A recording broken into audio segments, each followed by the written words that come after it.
la spectatrice de l'invisible. Pendant ces nuits avant le combat, une expérience mystérieuse et intense s'imposait à moi.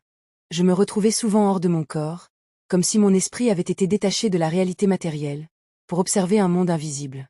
J'étais spectatrice, silencieuse et immobile, mais mon cœur battait à tout rompre, car ce que je voyais dépassait tout ce que j'avais pu imaginer. Chaque nuit, des batailles immenses se déroulaient devant moi. Les forces du bien et les forces du mal s'affrontaient avec une intensité que la terre elle-même ne pourrait contenir. C'était un spectacle terrifiant. Le choc entre les deux camps faisait trembler l'atmosphère.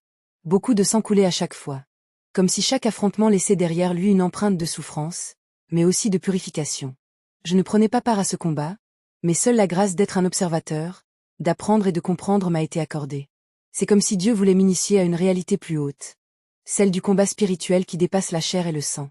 Ces visions me bouleversaient. Encore une fois, j'ai su que ce n'était pas un hasard.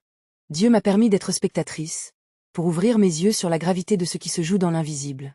Ces batailles représentaient l'éternel conflit entre le bien et le mal, la lumière et les ténèbres, la vérité et le mensonge, entre la vie et la mort. J'étais là, appelée à voir, pour que jamais je ne doute de la réalité de ce monde spirituel.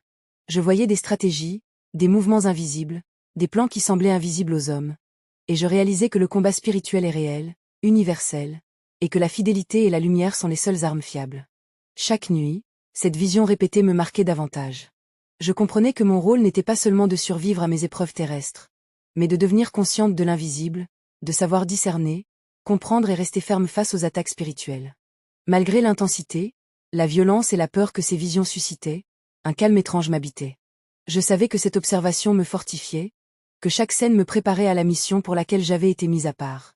Après chaque expérience, je sentais mon âme plus forte, plus lucide, plus résolue.